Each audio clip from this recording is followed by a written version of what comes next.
Good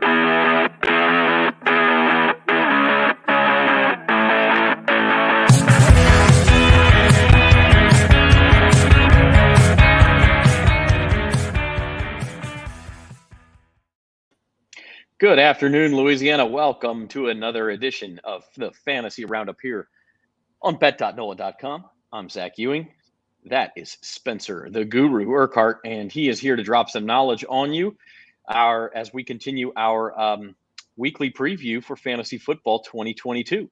And today we're actually going to take a little bit of a detour from fantasy football, Spencer, and go into some player props. And I know you spent a lot of time yesterday, over the weekend, over the last week, looking at some of these player props and saying, seeing where value can be made. And yes, this can help you in fantasy because it might mean that these players are guys to target in drafts or auctions.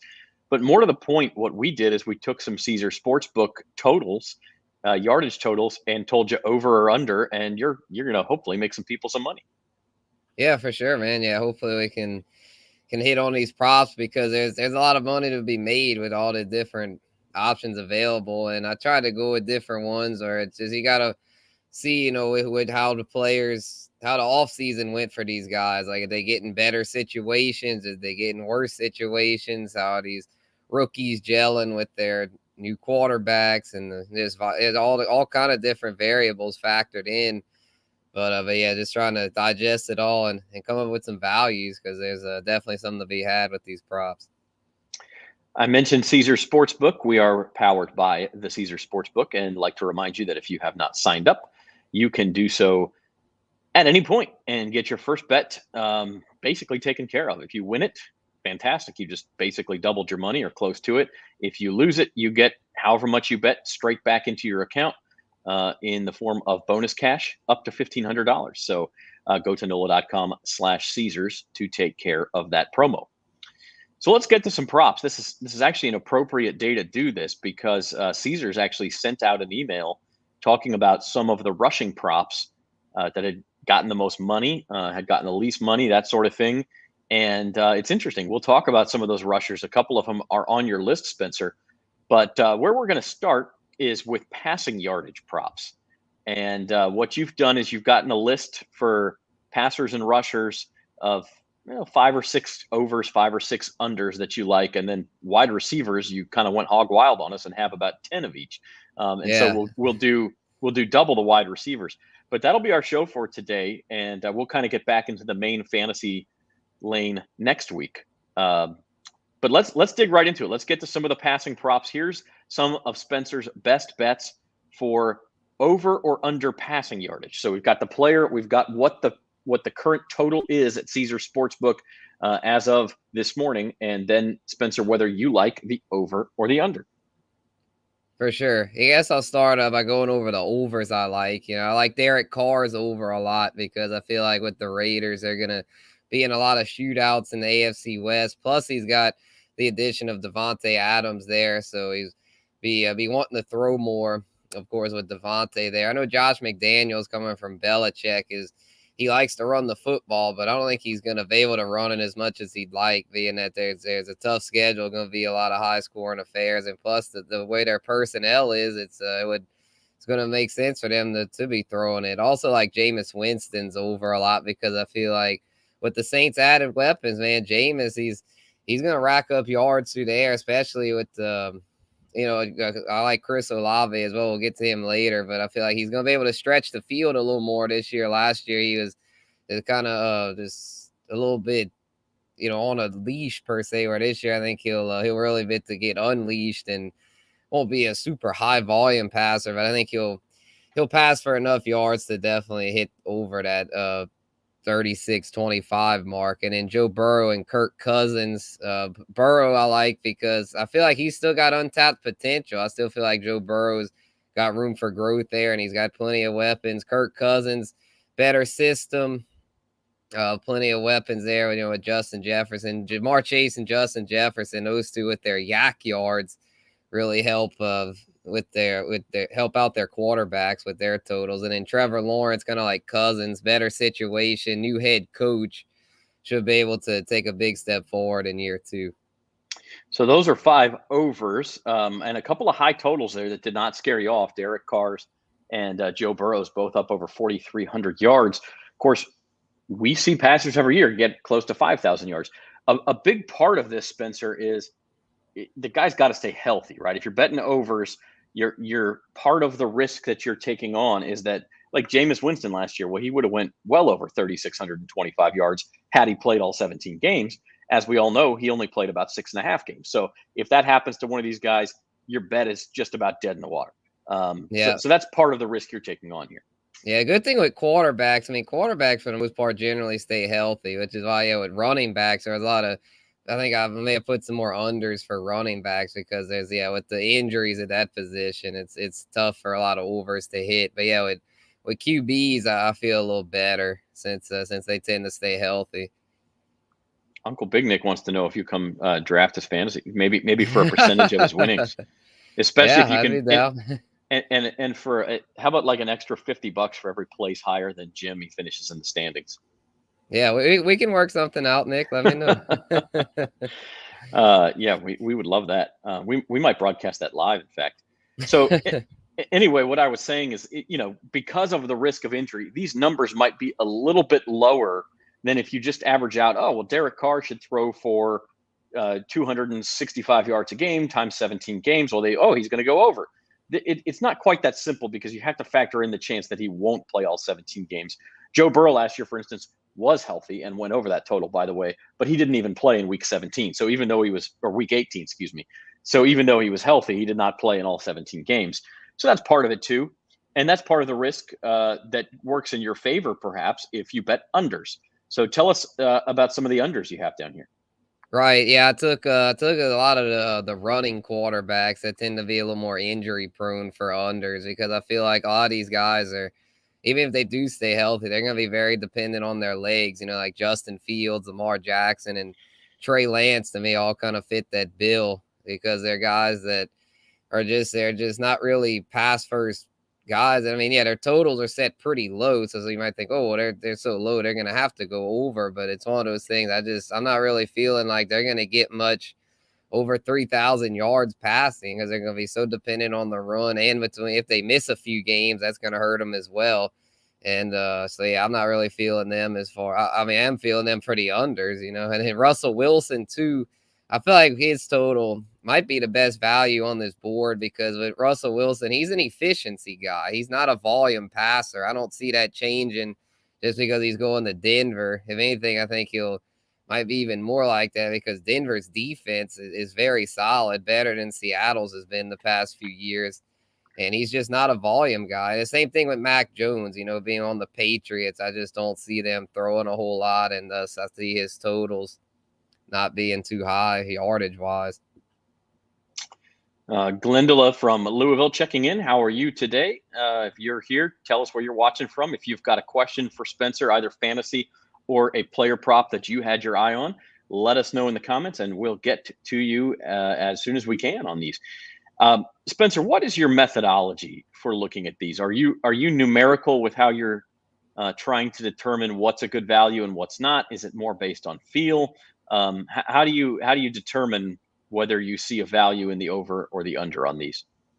I go back and I look at their statistical trends throughout their career. I pulled up pretty much everyone's Pro Football Reference page and just kind of scan their season trends from year to year and just kind of see how for the younger guys that don't really have as much data, just pull up their more recent data. Even for the veterans, just pull up their year by year totals and then their 2021 game logs, kind of see how they're, get their more recent data, obviously gets more credence, and just kind of digest all that. And then also look at what additions, like I mentioned earlier about the offseason, like for quarterbacks, did they get new weapons? How's their offensive line looking? Their coaches, their coaching staff, play callers, there's a lot to factor in, but trying to do my best to find those values because like I said, there's a lot to be had. You just gotta do your research though. It's better to at least to me. You can just pick randomly, but you ain't gonna make any money doing that. You don't just want to go based on your emotion or, oh, he'll have a good year. You got to look at that number. And Yeah, I for bring real. that up as we go into the rushing, because the yardage total at Caesars that has changed the most of anyone, and you may not have even known this, Spencer, when you started your research, but it's Trey Lance. His rushing yardage total started at 475.5, and it is all the way up to 625.5. Oh, So a wow. lot of money coming in on Trey Lance to go over his Yeah. rushing yardage total. But as we see here, you still like it at 625.5. You still think that's not enough. Yeah, I still like it. I still like it because I feel like he's somebody that's gonna, if he can stay healthy, he's gonna rack up 700-800 rushing yards. So man, I wish I'd have known about that a few weeks ago. That would have been an extreme bargain, because then even if he'd have gotten hurt, he'd probably still hit it. Where now it's like if he misses like 1 or 2 games, he could still. But yeah, if he misses more than that, it's gonna be tough. But as long as he stays healthy, I still like that there at 625.5 to go over, because he's still very raw as a passer, where I think there's going to be a lot of designed runs in Shanahan's offense for him. Kind of like if you want to go way back, like when he was the Redskins OC back with RG3 back when he was a rookie. Back when there was a team with that name. Yep. Yeah. So the Washington team. Yeah. I Yes. guess, Yeah. I mean, with Trey Lance, look, you know, all it takes is a couple games. He goes over 100 yards. He has a big run, and you're almost halfway to your total right there. Yeah. And then he just, pieces together some 40s and 50s and 60s the rest of the time. 625, still not that high. Obviously, you want to be careful as that number continues to grow. If you are going to bet the over. Elsewhere here, one I'm a little surprised to see, Spencer, is Josh Jacobs. He has not been getting a lot of positive headlines in training camp, but you still think he could go over that 725.5. Yeah, I feel like this is a perfect chance to buy on Josh Jacobs, because if you go back Josh McDaniels' history, there's usually at least one running back in the committee that goes for over 800 yards. Last year was Damian Harris, with the Patriots. I'm thinking Jacobs. I'm thinking he gets around that mark. I know he misses a few games here and there, but he's a guy that I think's getting slept on, because I don't see him just going away as far as being the go-to guy. I mean, the rookie Zamir White was only a 4th-round pick. I don't see him just coming in there and taking the job. And then all the other guys, they have like Drake, Amir Abdullah, Brandon Bolden. Those are all just 3rd-down options. So unless Zamir White really lights the world on fire, I'm thinking Jacobs. I think that's a bargain, because I think he gets at least 800. All right. And how about some of these rushing total unders? You talk about Trey Lance getting a lot of carries. The name down there at the bottom, very interesting. Elijah Mitchell, that may cost him some yards. Yeah. I hate to say it, because Elijah Mitchell's one of my guys, went to UL, fellow Raging Cajun, but I think that total's way too high at 900.5. I think he's probably the best value as far as the unders. To me, that's an easy under, because he's just got so many injuries that have piled up on him, at a young age. Unfortunately, like last year, he dealt with I think 3 or 4 different injuries throughout the year. He had a great year. He ran for over 900 last year, which was amazing considering all the injuries. I just don't see him being able to overcome that this year, especially with them. They're planning on scaling his workload back to try to have him not keep getting all these injuries. And with that, it's just he's not going to be able to get the big totals, I don't think. Yeah. And by the way, some breaking news here on the Fantasy Roundup, both from a player prop perspective, say that 10 times fast, and also from a fantasy perspective.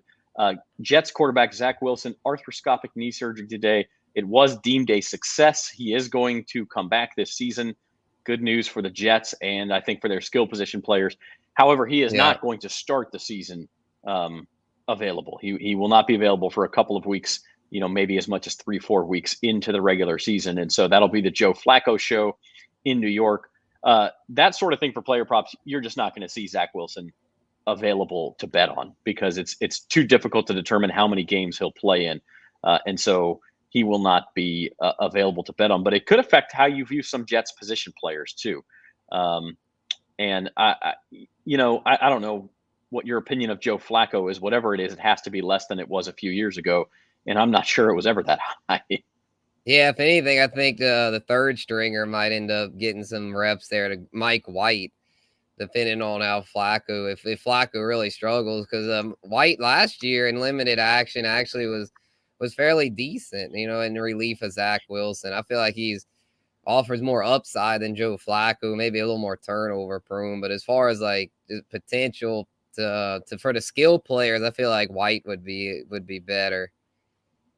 Do the Jets actually realize you're not supposed to turn the ball over? Because I don't, maybe that's a positive for them. I don't know. I'm not sure watching the last 10 years if that's part of their strategy. All right, let's move on to pass catchers. And boy, you liked a lot of pass catchers, and I've split them into two slides here. Didn't do all the overs on one and all the unders on the other or anything like that. I just did, kind of half and half on each slide. So let's get started and dig into it. First guy on your list, Allen Robinson in a new home. The third guy, that is a robust total of 1,350.5 yards. But we talked on Bayou Bets yesterday, Spencer. You think Justin Jefferson could lead the league in receiving yards? Could be the offensive player of the year. I mean, you were all in on this guy. Yeah, for sure. That's why I feel like that total's set a little too low, because last year I believe he had I think around 15 to 1600, and I don't see that going down. So I feel like this total is that's one of the best values on this board. And he was durable. He played all 17. So I feel like that's very much a bargain. I feel like a lot of these are bargains. I really like a lot of these receiving props. I mean, like CD Lamb without much there in Dallas, he should easily get 1,400 yards if healthy. A-Rob with the Rams outside of Cooper Kupp, not much there. I think he'll crack 1,000. Allen Lazard with all the opportunities in Green Bay should easily go over that. Travis Kelsey without Tyreek Hill, I feel like should definitely get 1,100 to 1,200 yards. Surprised his total is that low considering how consistent he's been over the years of getting around that 1,100 to 1,200 yard mark. And then Juju also with the Chiefs, a little risky being that he's been very injury prone in recent years, but now that he's with Patrick Mahomes, as long as he's healthy, I see him going over that for sure. Yeah, I'm surprised on those two Chiefs totals myself. I don't know if the thought is that Pat Mahomes will be spreading the ball around more in Kansas City than he was, but Tyreek Hill's yards have to go somewhere. Yeah. So obviously the defense is going to pay more attention to some other guys, but Juju in particular at 800, if he stays healthy, you don't think he can average 50 yards a game? I mean, 50 yards a game is 850. So you'd be over with some room to spare. So that one sticks out to me too. Tell us about your unders, at least the four that are on this slide. A little bit of a theme here, maybe some target share problems for these four guys. Yeah. Gabriel Davis is not a talent issue. It's just a target share issue because the Bills have a lot of other weapons. Stephon Diggs, Jamison Crowder, Isaiah McKenzie, Dawson Knox, hell, even the rookie Khalil Shakir been getting some praise over there. So I like Gabe Davis for fantasy, but I think he's more of a guy that's like, I like him because he's got a lot of red zone ability. If maybe more of a touchdowns guy. I don't see him being a big yardage guy though. I don't see him going much over 700-800 yards. And I mean, his 875.5 is very rich. I feel like tempting you with the Bills offense. He's now the new outside threat and the opposite Diggs, but I'm not buying him to go over that high of a total. And then, with London, I don't like either because with Atlanta, Pitts, I think is the main guy. And in London, the main thing with London too, injuries. He's already got hurt in the preseason, and then Kadarius Toney as well. It's like if you're going to probably be injured, then I'm not going your over. If anything, I'm going under. Yeah, quite frankly, I'm not sure Atlanta will throw the ball all that much, and so Pitts may get some yardage, but everywhere else, I don't know. Marcus Mariota at quarterback, they may be a run-heavy team. We shall see, and they may not move the ball at all. By the way, that's a distinct possibility there in Atlanta. They do not high on that offense at all. Spencer, before we get to the last slide, how many of these do you bet? Because obviously, we're going to present about 40 player props. Actually, I think it's exactly 40 player props. It's difficult for anyone without a large bankroll to sit there and say, okay, I'm going to put one betting unit on 40 different props, and I'm okay waiting until the end of the season to cash the ones that I cash. So you want to pick and choose. And so we're not telling you to bet all of these. We're giving you some possibilities, some value. Spencer says, pick the ones you like, bet the ones you like. What's your personal take on how many you would bet? I probably would say, if I'd probably go with at least probably just like half of these, depending on your bankroll. If you're not looking to spend a whole lot, probably then just like 1 passing, 1 rushing, and 2 receiving. But if you're feeling a little more like you want to try more, then you could do 2 passing, 2 rushing, 4 receiving. Or if you're really feeling it, just go with all of these, because I feel like they're all values. But I would for most bettors out there that are just looking for a little bit of action, kind of get your feet wet with these. Because I know a lot of bettors like the live action, where some of us though prefer the season long these props. I kind of prefer that because it's like you get to really see how it plays out over the course of the year. But yeah, if you're not like all in with wanting to do that, just pick a few that you like. Just go with if you like LSU or whatever, you could take Jefferson and Burrow and just kind of just see how they do. Yeah, I mean, this is also a discussion just for general futures bets, which we've talked about on the shows on Bayou Bets plenty of times over the last month. I mean, look, yeah, I think there's more value in futures than there is week to week for the most part. Maybe not more value, but you're not getting the lines aren't necessarily as tight, especially if you get to them early. And so I do put some money on futures. I think it's a lot of fun. The downside to it is that money, even if you win, that money is being held in a bet slip for months on end. And so yeah, you do want to leave enough to bet week to week, because we all like to do that. We all want to have the opportunity to seize values that present themselves.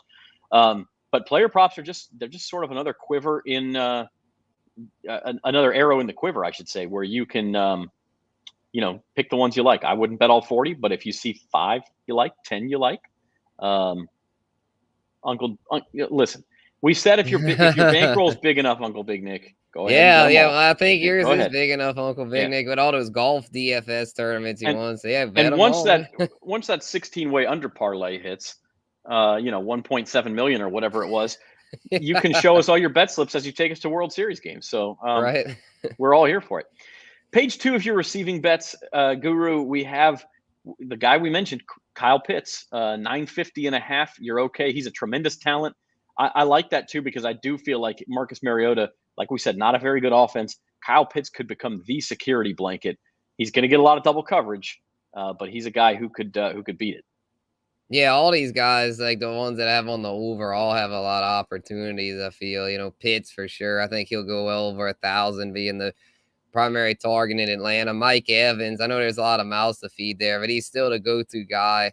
But Chris Godwin coming off the knee injury, and Julio and Russell Gage being new, I think he'll go over that. Dalton Schultz, I feel like is really a bargain, being that Amari Cooper is no longer there. I see him getting 800-900 receiving yards. Chris Olave, I think, is a good value, being that he's going to be stretching the field, getting some yards after the catch, being Jameis's primary deep threat. Darnell Mooney is more just a volume thing. He's just going to get so much volume from the Bears. I know it's a crappy offense, but as I mentioned in my Bears fantasy post that's going to drop this afternoon, I just feel like he's about all they got as far as reliable weapons. And then T. Higgins is a great field stretcher for Joe Burrow. Fun fact about Higgins, if he'd have stayed healthy last year, he'd have been not too far behind Jamar Chase in yardage. So injuries have kind of been a problem for him. But if Higgins is healthy, he's going over that total. Yeah, let's dig into a couple of those, because I like Higgins because as good as Jamar Chase is, and believe me, he's outstanding. He's one of the best 5 receivers in the NFL. His yardage total is way up there at like 1,400.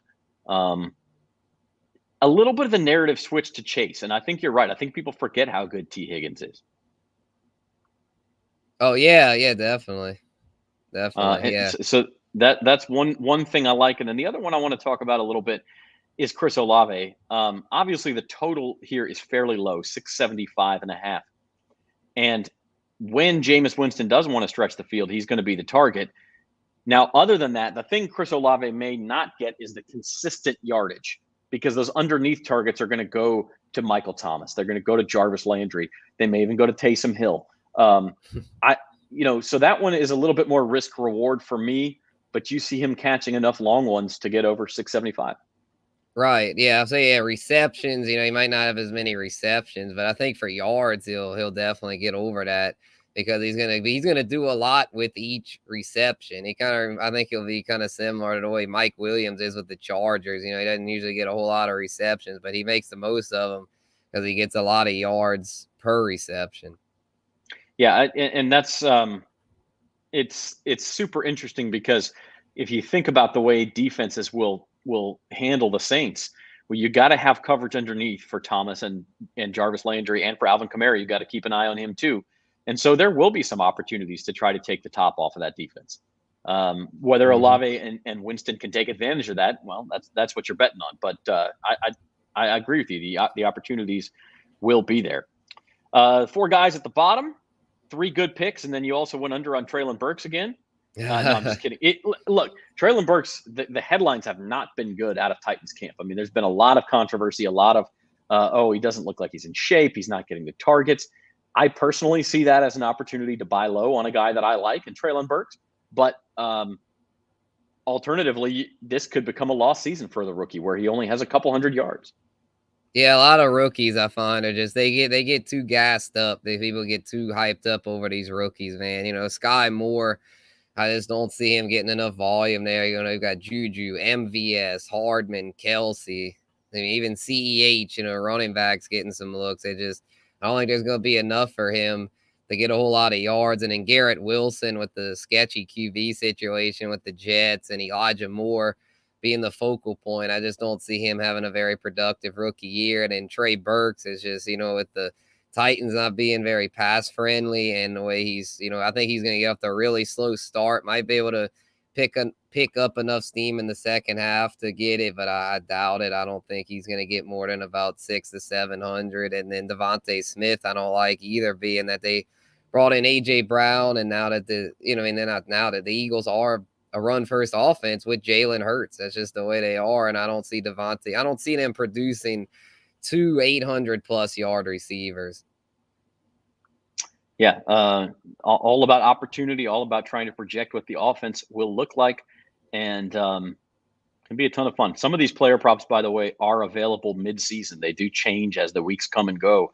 Now, it's much more difficult to find value sometimes then because everyone can see how the players are being used in the offense, and you have to project changes in how that might happen.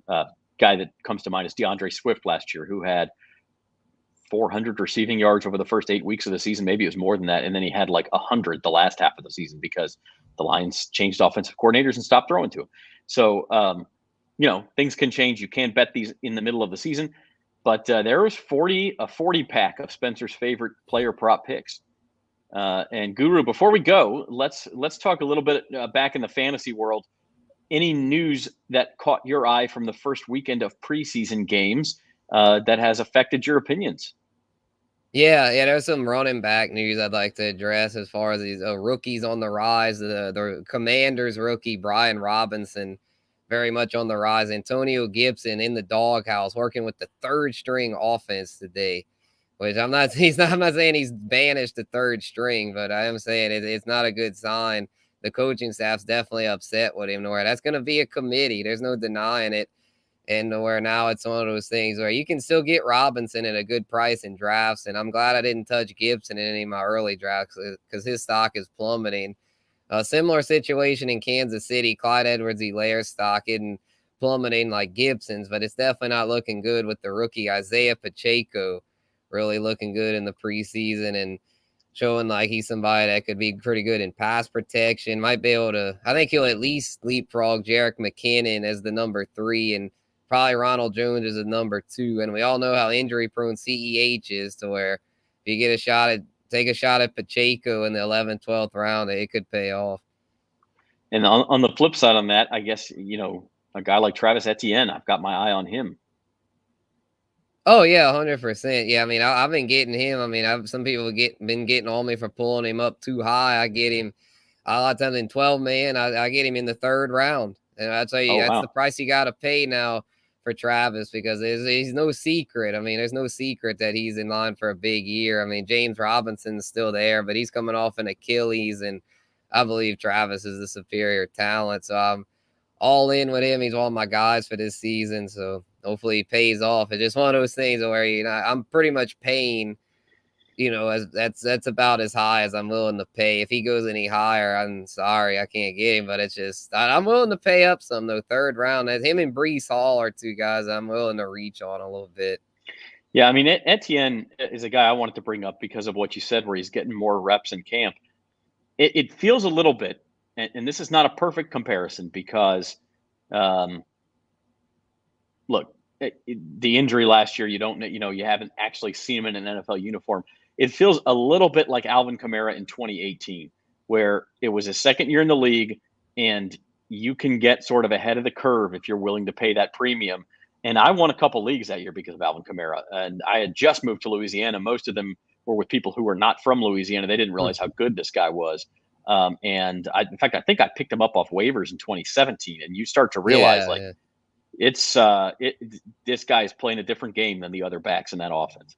Yeah, it was funny. I always remember his rookie year in 17. There was a three-headed committee at first with him, Mark Ingram, and Adrian Peterson. And Adrian Peterson was with the Saints, and we know how that experiment went, a complete flop. And it all went awry when he started yelling at Sean Payton on the sideline. It's like, dude, I know you're a future Hall of Famer, but you're the third wheel in that backfield. I mean, you got the Alvin Kamara, who we've seen has been an all-pro level running back, and then Mark Ingram at that time was still very good. And so, yeah, there just wasn't enough room for old AP. But, yeah, I mean, Kamara's just – it's pretty cool to see how his journey's gone. Just hopefully he can avoid that suspension, man. I mean, it's just kind of it's still a little risky, thinking that the news – there's actually some news that came out yesterday that I think we mentioned it on Bayou Bets about how his suspension's looking like it won't hit for this season, which is good news for this year. But it's one of those things. I don't think it's just going to go away. I still think he's going to have to serve a few game suspension at some point.